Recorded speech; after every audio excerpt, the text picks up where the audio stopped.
오늘은 하나님을 잊어버리지 말라라는 제목으로 말씀을 전하도록 하겠습니다.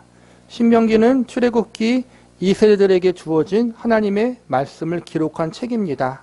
하나님을 신뢰하지 못하고 가나안 땅 들어가기를 포기했던 출애굽 1세대들은 40년 광야 생활에서 모두 죽임을 맞이했습니다.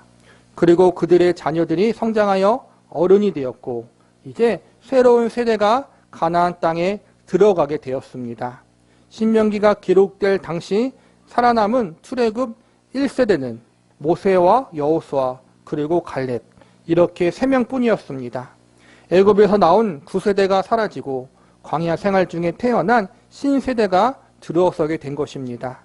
이 새로운 세대들이 가나안 땅에 정착하여 살아가게 될 것입니다. 새로운 세대가 가나안 땅에 들어가 그곳에서 살게 될 때 가장 필요한 것은 하나님의 말씀이었습니다. 가나안 땅에서 하나님의 백성으로 합당하게 살아가기 위한 하나님의 법이 그들에게 있어야 했습니다. 이 하나님의 말씀과 법이 바로 율법이었는데 이 율법은 40년 전 광야에서 출애굽 1세대들에게 처음 주어졌습니다. 처음 율법이 주어진 시기는 40년 전이었고 광야를 이동하는 중이었습니다. 이제 출애굽 2세대들은 광야의 생활을 하는 것이 아니라 가나안 땅에 정착하는 생활을 해야 했고 시대적으로 상황적으로 바뀐 것이 많았기 때문에 40년 전 주어진 율법을 재정리할 필요성이 생기게 되었습니다.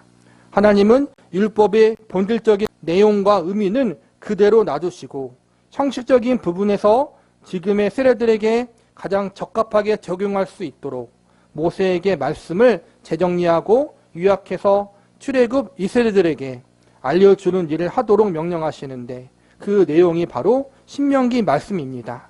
그리고 동시에 앞서간 출애굽 첫 세대들의 실수, 부모들의 실수와 잘못을 반복하지 않도록 하기 위해서 기록된 말씀이 신명기 말씀이라고 할 수 있습니다. 한마디로 출애굽 이 세대들이 가나안 땅에 들어가 하나님의 백성으로서 합당하게 살아갈 수 있는 하나님의 법을 알려주신 것이 신명기 말씀의 주요 내용이라고 할 수 있습니다. 하나님은 지금 이스라엘 백성들이 어떻게 가나안 땅을 정복하게 될 것인지를 염려하지 않으십니다. 가나안 땅에 들어가 그곳을 정복하게 될 것은 아직 이루어지지 않은 일이지만 하나님이 약속하셨으니 반드시 이루어질 것입니다. 하나님이 염려하신 것은 가나안 땅을 정복한 이후의 일입니다. 가나안 땅에 정착하게 된 이후 그곳에서 잘 먹고 잘 살게 되면 이스라엘 백성들이 교만해져서 하나님을 잊어버리고 반역과 불순종의 자리에 가게 될 것을 염려하십니다. 그래서 과거 그들의 부모들이 저질렀던 죄를 반복해서 짓지 않도록 오늘 본문의 말씀을 통해 주의를 주십니다. 오늘 본문에서 하나님은 이스라엘 백성들에게 크게 3가지를 잊지 말라고 당부하십니다. 첫 번째로 지금의 자리까지 하나님이 은혜로 인도하셨다는 사실을 잊지 말라고 당부하십니다. 본문 12절과 13절을 보시기 바랍니다. 내가 먹어서 배부르고 아름다운 집을 짓고 거주하게 되며 또 내 소와 양이 번성하며 내 은금이 증식되며 내 소유가 다 풍부하게 될 때 이 말씀은 앞으로 이스라엘 백성들이 가나안 땅을 반드시 정복할 것이고 그곳에서 잘 살게 될 것을 약속하는 말씀입니다. 너희 이스라엘 민족이 가나안 땅에 들어가 그곳을 정복할 것이다. 그리고 그곳에서 아름다운 집을 짓고 배부르게 살게 될 것이다. 그곳에서 너희 소유가 풍성하게 될 것이다. 그리고 그 다음 이렇게 잘 되고 번성하게 될 때 잊지 말아야 할 것, 반드시 기억해야 할 것들을 알려주십니다. 이어지는 14절 말씀을 보시기 바랍니다. 내 마음이 교만하여 내 하나님 여호와를 잊어버릴까 염려하노라. 여호와는 너를 애굽 땅 종되었던 집에서 이끌어내시고 가나안 땅에 들어가 그것을 정복하게 될 것은 하나님이 약속하셨으니 그 일은 반드시 이루어질 것입니다. 또한 가나안 땅에 잘 정착하여 잘 되고 번성케 되는 것 역시 하나님이 약속했으니 그렇게 되어질 것입니다. 그런데 여기서 조심할 것이 있습니다. 그것은 그들이 잘 먹고 잘 살게 될 때 마음이 교만해져서 하나님을 잊어버리는 죄를 범하는 것입니다. 14절에 보면 이스라엘 백성들을 애굽 땅에서 이끌어내신 하나님을 잊지 말라고 하십니다. 이스라엘 백성들은 400년 동안 애굽에서 노예 생활했습니다. 노예란 자유가 없는 존재입니다. 단 노예는 대물림되는 것으로 그들의 자녀와 후손도 대대로 노예로 살아야 했습니다. 이렇게 고통스럽고 비참한 노예 생활에서 하나님의 구원을 허락하사 자유를 주셨습니다. 한 발 더 나아가 그들이 정착하여 살아갈 가나안 땅을 기업으로 주십니다. 이 땅에서 그들과 그들의 후손들은 자유민으로서 대대로 살아갈 수 있게 될 것입니다. 자신을 포함하여 자녀들이 비참한 노예 생활에서 벗어나 자유를 얻게 되고 후손들에게 물려줄 땅을 기업으로 얻게 된 것, 그리고 그곳에서 번성하며 살아갈 수 있게 된 것, 이 모든 것이 가능하게 된 것은 하나님이 그들을 애굽에서 구원해 주셨기 때문입니다. 이번에 15절과 16절을 보시기 바랍니다.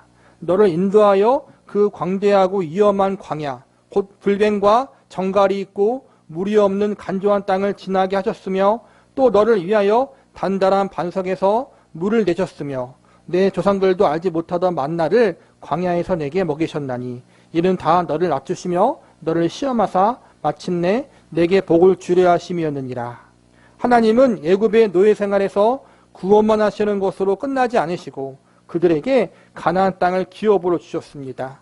그리고 애굽에서 가나안 땅에 가려면 광야라는 땅을 지나가야 하는데 그곳에서도 하나님이 이스라엘 백성들을 보호해 주시고 인도해 주셨습니다. 광야는 모래 없는 사막 같은 곳입니다. 낮에는 뜨겁고 밤에는 추워지며 물과 식량을 구할 수 없는 그러한 곳이었습니다. 이러한 곳에서 하나님이 40년 동안 이스라엘 백성들을 지켜주시고 보호해 주셨습니다. 뜨거운 태양빛으로 인해 일사병에 걸리지 않도록, 추워지는 밤에 얼어 죽지 않도록, 먹을 것을 먹지 못해 굶지 않도록 하나님이 이 모든 것을 다 책임져 주시고 공급해 주셨습니다. 그리고 마침내 광야 생활을 마치고 가나안 땅에 들어갈 모든 준비를 끝마칠 수 있었습니다.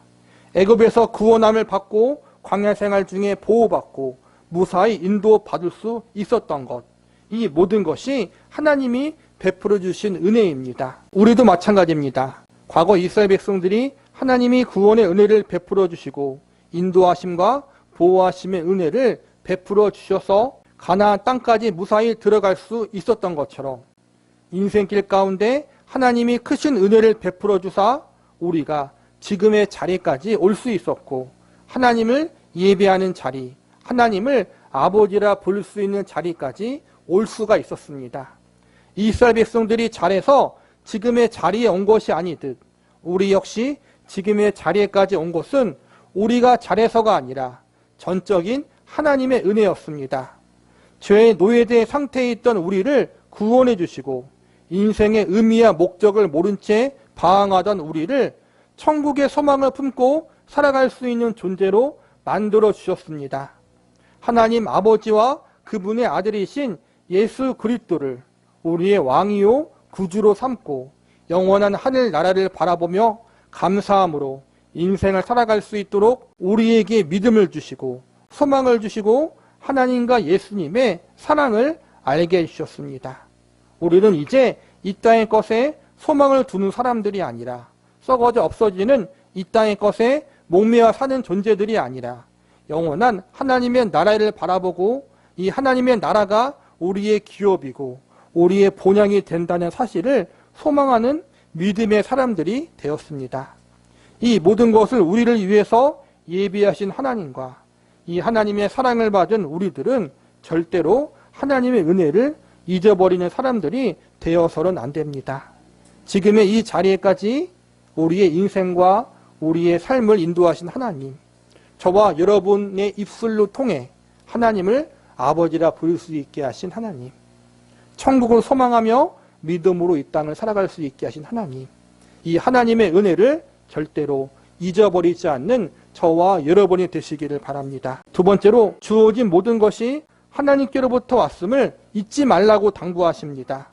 본문 17절과 18절을 보시기 바랍니다. 그러나 내가 마음에 이르기를 내 능력과 내 손의 힘으로 내가 이 재물을 얻었다 말할 것이라. 내 하나님 여호와를 기억하라. 그가 내게 재물 얻을 능력을 주셨습니다. 이같이 하심은 내 조상들에게 맹세하신 언약을 오늘과 같이 이루려 하심이니라. 하나님의 은혜를 잊어버리는 행위가 곧 교만입니다. 그리고 교만한 자는 자신이 가진 능력과 지혜로 성공했다고 자랑하므로 하나님의 은혜를 이야기하지 않습니다. 이러한 자들이 기다리고 있는 결말은 멸망이고 죽음입니다. 하나님은 이스라엘 백성들이 이러한 자리에 가기를 바라지 않으셨습니다. 18절에 보면 하나님이 재물 얻을 능력을 주셨다고 말씀하고 있습니다. 여기서 재물이란 1차적으로 이스라엘 백성들이 가진 물질과 재산을 말하는 것입니다. 이스라엘 백성들이 가진 재산들, 그리고 앞으로 가지게 될 물질들, 이 모든 것을 가질 수 있는 능력을 하나님이 주셨다는 것입니다. 한 발 더 나아가 재산과 물질뿐 아니라 이스라엘 백성들이 가진 모든 것이 사실 하나님으로 인해 주어진 것입니다. 만약 이스라엘 백성들이 애굽의 노예 생활에서 자유를 얻지 못했다면, 광야 생활에서 모두 죽었다면 그들이 가나안 땅에 들어가지 못했을 것입니다. 가나안 땅에 들어가서도 원주민들과의 전쟁에서 패배했다면 그들은 아무것도 얻을 수가 없었을 것입니다. 이러한 사실을 기억하므로 이스라엘 백성들은 절대로 교만한 마음을 품어서는 안 됩니다. 지금 그들에게 주어진 것과 앞으로 주어질 것에 감사하며 이 모든 것들이 하나님으로 인해 얻을 수 있게 되었다는 사실을 잊지 말고 기억해야 합니다. 오늘을 살아가는 저와 여러분도 동일한 교훈을 잊지 말아야 합니다. 잘되고 성공하는 것 자체가 나쁜 것은 아니지만 그것으로 인해서 우리는 교만한 마음을 품을 수 있습니다. 우리가 하는 모든 일들이 잘 되면 이 모든 것이 내가 잘나서 이룬 것이라는 교만한 마음을 품을 수 있고, 이러한 마음을 가지게 되면 하나님의 은혜를 잊어버리게 될 수도 있는 것입니다. 어렵고 고난당할 때에는 신앙생활을 열심히 하다가 잘되고 성공하면 신앙생활을 제대로 안 하는 경우들이 있습니다. 내가 잘해서 이 모든 것을 이룬 것이라는 교만한 생각을 할 수도 있습니다. 우리는 이러한 자리에 가지 않도록 조심해야 합니다. 물론 지금 우리 인생의 자리가 크게 성공한 자리, 잘되는 자리에 있지 않을 수도 있습니다. 어쩌면 우리 개인과 가정마다 염려와 걱정의 문제들을 가지고 있는 경우들이 훨씬 더 많습니다. 다른 사람들에게 털어놓지 못한 고난과 고통의 문제들이 있기도 합니다. 그래서 하나님께 감사하지 못하고 원망하고 불평할 수도 있습니다. 그러나 만약 하나님이 우리에게 은혜를 베풀어 주지 않으셨다면 어떠했겠습니까? 지금보다 더 심각하고 어려운 자리에 가 있을 수도 있었을 것입니다. 하나님이 우리를 지켜주시고 보호해 주셨기 때문에 그나마 지금의 자리, 하나님을 예배하는 자리, 하나님께 감사할 수 있는 자리, 사랑하는 가족들과 함께할 수 있는 자리에 있을 수 있었던 것입니다. 만약 우리의 가정에 부득이한 사고가 나서 혹은 우리의 인생 가운데 갑작스러운 사건들이 터졌더라면 평범한 일상생활조차도 영위할 수가 없었을 것입니다.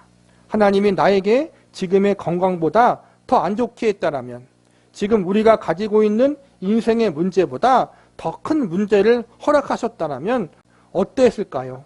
우리가 가진 것들이 세상 사람들이 가진 것보다 적을 수 있습니다. 우리가 겪고 있는 고난의 상황들이, 인생의 문제들이 크다고 느껴질 수 있습니다. 그러나 그럼에도 불구하고 지금 우리가 이렇게 하나님을 예배하는 자리에 올 수가 있었던 것, 사랑하는 가족들 곁에서 함께 생활할 수 있었던 것, 힘든 상황도 있었지만 그래도 감사하며 살아갈 수 있었던 것, 이 모든 것은 하나님이 우리에게 은혜를 선물로 주셨기 때문입니다. 우리의 사랑하는 가족들, 형제들, 자매들, 또한 내가 삶을 영위할 수 있도록 우리에게 허락되어진 직장과 기업들, 이 모든 것들도 하나님이 우리에게 주신 선물입니다. 이 모든 것을 우리에게 선물로 주신 하나님께 감사할 수 있기를 바랍니다. 그리고 이 모든 것을 주신 하나님을 잊지 마시기 바랍니다. 세 번째로 하나님의 백성으로서 합당하게 살아야 함을 잊지 말라고 당부하십니다. 본문 19절과 20절을 보시기 바랍니다. 내가 만일 내 하나님 여호와를 잊어버리고 다른 신을 따라서 그들을 섬기며 그들에게 절하면 내가 너희에게 증거하노니 너희가 반드시 멸망할 것이라. 여호와께서 너희 앞에서 멸망시키신 민족들 같이 너희도 멸망하리니 이는 너희가 너희 하나님 여호와의 소리를 청종하지 아니함이니라. 여기서 보면 하나님을 잊어버리고 다른 신들을 섬기면 멸망당하게 될 것이라고 경고하십니다. 하나님은 이스라엘 백성들에게 그분의 계명과 말씀을 잘 지키면 복을 주시고 그렇지 않을 경우 징계와 형벌을 주신다고 말씀하십니다. 하나님 말씀에 순종하면 복받고 불순종하면 징계받는다. 이러한 말씀만 보면 하나님이 마치 이스라엘 백성들에게 반협박적인 어조로 반강제적인 방법으로 하나님 말씀을 지킬 것을 강요하는 것처럼 보일 수 있습니다. 그러나 우리가 계속해서 반복해서 배웠듯이 하나님의 그분의 명령과 법을 지킬 것을 요구하는 것은 부모가 자녀를 사랑하는 마음에서 주는 사랑의 훈계와 교육이라고 할 수 있습니다. 그 당시 수많은 나라와 민족 가운데 하나님의 가장 큰 은혜와 사랑을 받은 민족이 이스라엘 민족이었습니다. 하나님은 이스라엘 백성들이 하나님의 큰 은혜와 사랑을 받은 존재답게 하나님을 믿지 않는 세상의 다른 민족과 거룩히 구별된 백성으로 살기를 바라셨던 것입니다. 그리고 그렇게 거룩히 구별되게 사는 것이 궁극적으로 이스라엘 백성들 본인 자신들에게도 가장 선하고 유익한 길이었기 때문에 하나님의 계명을 잘 지키라고 당부하신 것입니다. 자녀들을 향한 부모의 훈계는 사랑의 훈계입니다. 그러나 철이 들지 않는 어린 자녀들에게 부모의 사랑의 훈계가 듣기 싫은 소리로 들릴 때가 있습니다. 자녀들이 잘 되기를 바라는 마음에서 하는 부모의 사랑의 말이 잔소리로 들리는 것입니다. 그래서 지혜로운 부모는 자녀들을 교육하고 훈계할 때 당근과 채찍을 조화롭게 사용합니다. 어린 자녀들이 말을 잘 들으면 상을 주기도 하고 너무 말을 안 들으면 벌을 주기도 합니다. 상을 주는 것이나 벌을 주는 것이나 모두 자녀를 바르게 키우기를 바라는 부모의 사랑의 마음이 밑바탕에 들어 있습니다. 이스라엘 백성들의 경우도 이와 같습니다. 신명기가 기록될 당시 아직 이스라엘 백성들의 믿음과 신앙이 성숙하지 못한 상태였기 때문에 하나님의 계명을 잘 지키며 사는 것 자체가 얼마나 복된 일인지 이해하지 못했습니다. 그래서 하나님은 복과 징계를 예시로 들어 이스라엘 백성들을 지혜로운 방법으로 교육시키신 것입니다. 하나님 말씀을 잘 지키면 복받고 그렇지 않으면 벌을 받는다. 이것은 아직 철이 들지 않는 어린 자녀와 같은 이스라엘 백성들이 최대한 알아듣기 쉬운 방법으로 지도 교육시켜주시는 하나님의 지혜로운 훈육 방법이라고 할 수 있습니다. 복과 벌을 이야기하는 하나님 마음의 밑바탕에는 언제나 사랑의 마음이 포함되어 있음을 기억해야 합니다. 신명기 말씀을 비롯해 구약의 말씀을 보면 복과 저주에 대한 말씀이 자주 등장합니다. 그런데 우리는 여기서 복과 저주 자체에 관심을 가지지 말고 이러한 방식으로 미성숙한 이스라엘 백성들을 교육시키는 하나님의 마음을 알아야 합니다. 이 우주 만물을 6일 동안 말씀으로 창조하신 하나님이십니다. 온 세계를 다스리시고 주장하는 전지전능한 분이 바로 하나님이십니다. 이 하나님이 피조물인 이스라엘 민족을 하나님의 백성으로 택하시어 이렇게 하나하나 상세하게 수십 년 동안 교육시키고 훈련시킨다는 것은 보통의 노력이 필요한 것이 아닙니다.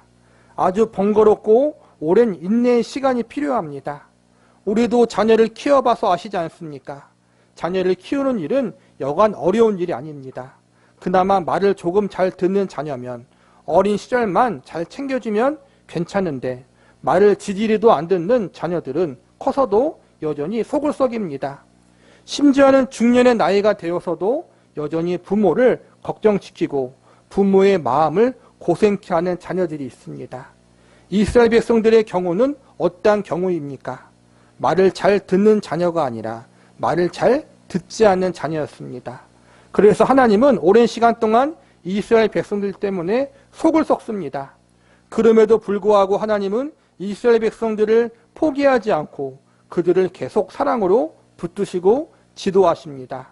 우리는 성경에 나와 있는 복과 저주에 대한 말씀을 이처럼 하나님 백성들을 교육하기 위한 하나님의 사랑의 훈계로 받아들여야 합니다. 그리고 이렇게 창조주 하나님이 이스라엘 백성들 때문에 인내하시고 참으시고 오랜 시간 동안 여러 가지 방법으로 이스라엘 백성들을 교육시킬 만큼 그 모든 번거로운 일을 마다하지 않을 만큼 이스라엘 백성들을 하나님이 사랑하고 계시다는 사실도 알아야 합니다.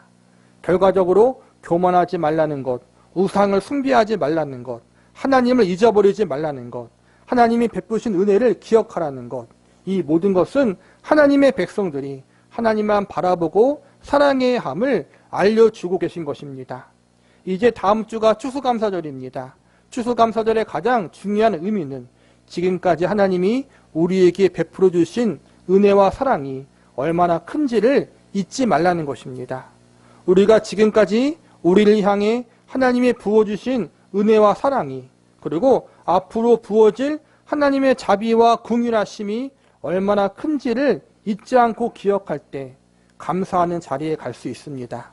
일상의 바쁨으로 인해서 내 삶의 고단함과 인생의 여러 문제로 인해서 하나님이 우리에게 베풀어 주신 은혜를 잊어버리고 살고 있지는 않은가 우리 자신을 돌아봐야 합니다.